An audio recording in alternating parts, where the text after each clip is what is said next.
At a time of crisis, you turn to experience, and we are in a time of crisis. We have a weak and unstable government determined to drag this country out of the EU. But they are woefully unprepared. I mean, David Davis, chief Brexit negotiator, turned up to the talks without any notes. But there's one man who really knows what he's talking about when it comes to Britain and Europe. And that's Tony Blair.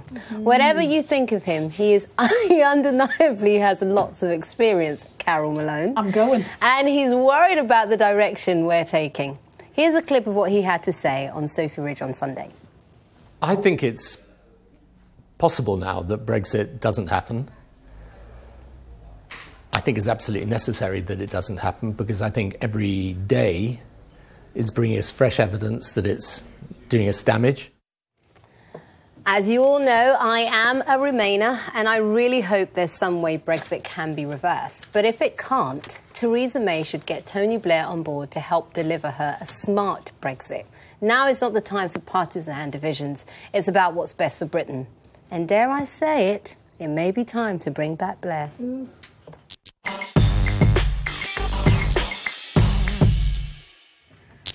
Good God, June. I do try hard some days to try and agree with you on some things, but it's just, I can't do it. It's not possible, I don't think. Bring back Tony Blair to sort on this out issue, Brexit. no question. Are you crazy? To help with it, yeah. When I think of Tony Blair, and I think back to, I think it was in 2004 or something, when I think it was Eastern Europe, we was talking about immigration, and lots of EU states then was talking about transitional controls to try and stem the flow or control the flow, and it was Tony Blair that decided, no, we don't need to do that. You know, we had such an influx, and I don't really like that word, but we had such an influx of migrants at that point all those years ago. And I think that that's one of the reasons and one of the things that kind of created this feeling towards immigration that played a part in some people choosing to go for Brexit. That's my first point. So on that reason alone, I think his decisions that he's made in relation to the EU on that point are just fundamentally flawed, and I wouldn't want to be repeating that logic going forward. I would say that it was a fear that was drummed up by a bunch of demagogues myself, but, you know, we can disagree on that. Yeah, we'll disagree. It was also I remember Gordon Brown when he was calling Gillian Duffy a bigot when she dared to express a very normal and sensible I'll give you control. that. I'll give you that one. Thank you.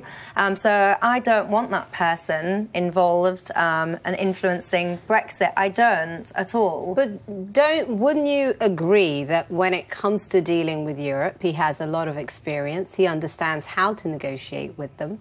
And actually, if you look at what he said in the last few months, there are a lot of people, a big part of this population, who agree with him. So who've actually breathed a sigh of relief that there's somebody, a grown-up in the room, who's actually talking sense. Well, the second reason that I don't want him to be involved is that interview that you just played there. He went on to say about the people in Barnsley and Boston and all this, they didn't really understand what they voted for, and that's why we had Brexit. And I just think, they were lied to. 350 million for the NHS. No, let me finish my final point, James. I feel really strongly about this.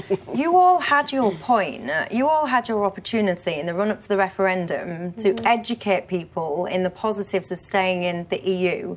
You didn't. You focused on Project Fear. You focused on trying to scare people into staying into the EU. You ignored things like immigration that people were concerned about. So what I would say to Tony Blair, and indeed to yourself, if you wanted people to stay in the EU, you had an opportunity and a stage to sell the benefits and to make sure people understood, and you failed in your mission. But wouldn't you also agree that we were up against 25 years of EU bashing by the British press? You still had your opportunity, June, and a platform. June, he keeps trotting out this lie. Wait, Carol, I'm going to stop you there because she disagrees. Let's get Greg in, and then I'd love to hear. Please, Greg, go on. Well, I have problems with Blair, as you know, but I happen to agree with most of what he's saying at the moment about Europe. There's not a chance she's going to bring him in to negotiate anything. What I was interested in, what he said this time, was that he believes, now, has he really talked to them or not? We don't know. But he believes that a number of leaders across Europe who will be willing to make changes, particularly to the freedom of movement, to keep us in. Macron, definitely. And I think that is a route we could go If only we could work out how to get there. But this is a lie, Greg. This is a lie. He's trotting out this lie that people in Europe are changing their minds about immigration. But you don't know No, that. it's not. No, I'm afraid it's not me saying it. Michael Barnier said last week, absolutely. Michael Barnier is one person. Well, hang on a sec. He said the four cornerstones of the EU, freedom of movement of goods, of services, of people, of capital. Let me finish my point. Yeah. He said they were indivisible, that they would not change. So if Blair's so sure about these people he's been talking to, let us know who they are. The other lie he's trotting out is that people are changing their minds on Brexit and immigration. No, they're not. Blair's own poll by his own think tank last week said clearly 75% of people said immigration... No, let me finish. Immigration was way too high. 56% said Brexit must mean Brexit, and a majority wanted a hard Brexit over a soft Brexit. Now, no, they didn't. That's not true. Yes, they did. What the figures said. Greg, yes, a majority said. Can we let Rachel... That is exactly what Rachel, the figures said. what do you think? Well, I think everyone knows what I feel about Remain, and I'm with you on it. But I think that we have to accept that, in a sense, what you've said is fantasy Brexit. It's bring back Blair and stop Brexit, and that just is not going to happen. What I've said is if Brexit is going to happen Blair for sure, has then said that I think he should be part of the negotiation. Has it occurred to you that he's got a vested interest? Carol, hold on. Well, let Rachel Can we finish. just talk about Michel Barnier and freedom of movement and the four pillars which are indivisible?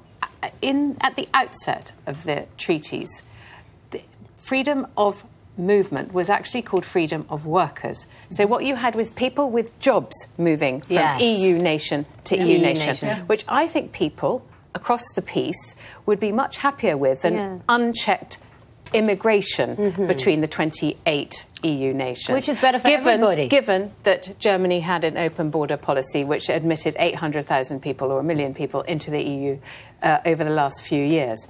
But on the matter of Brexit, I have had to cross the pain barrier. 85% of the country voted for the two main parties who have committed to leaving.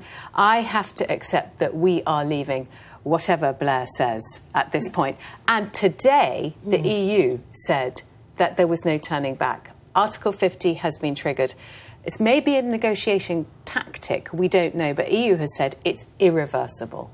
Well, you're saying that Blair is talking about bad news every day. No, hang on, what is the bad news that's happening every day? We have bad news is our currency is down by 12%. We have the highest employment in 40 years. Our currency is down by 12%. Yes, and you know why that is? Because that's markets. No, can we actually not have this one? Okay. Markets react to people like Tony. You're pushing us beyond the point. But let me just come back to your figures. Your figures were wrong. Actually, my figures were not wrong. No, yes, they were. If you added up those figures, 60% said they either wanted a second referendum or they wanted... No, 20% said they wanted... Well, I've got them in front of me. Well, at one stage, shut up and listen to someone else. No, why don't you? You're quoting... Because I hear you have this... Forget it. I'm going to interrupt. Can we have a clip of Blair, his second interview with Sophie? Let's have a look at that. I think it happens if there is a strong movement for change out in the country that starts to impact on MPs, and how that happens, second referendum, votes in Parliament and so on. I think that, in a sense, you get to that later. The question is, can you get a clear sense from the people in the country that the will that they expressed last June is shifting? And the point is, if whatever the deal is, once they return with the deal, I think that should be brought back to the people for us to decide on it. Okay, there's the figures. There is the deal. And I would really appreciate it if you didn't tell me to shut up. If you look there at are the figures. 21% second referendum. And add it to the one above it, and you get to 60%, which is what I was trying to say before you kept interrupting. Yes, well, sorry, it's a debate. Michelle, how would that work? So what you're suggesting is that we negotiate something and then we bring it to the table for a referendum. Or to Parliament, whatever. To do what? To say we'll have it or we'll leave it? But if it's a bad deal that is literally, that sees us jumping off a cliff, I think we need to give people a second option. That's what I'm saying. And the second option would be... Well, maybe we don't take the deal. Well, stay in if we can. But I mean, as we are. If the EU means what it says, we can't.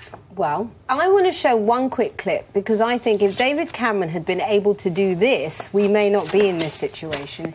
Why should British taxpayers pay for new sewers in Budapest, for a new underground system in Warsaw, when our own public services are crumbling in London?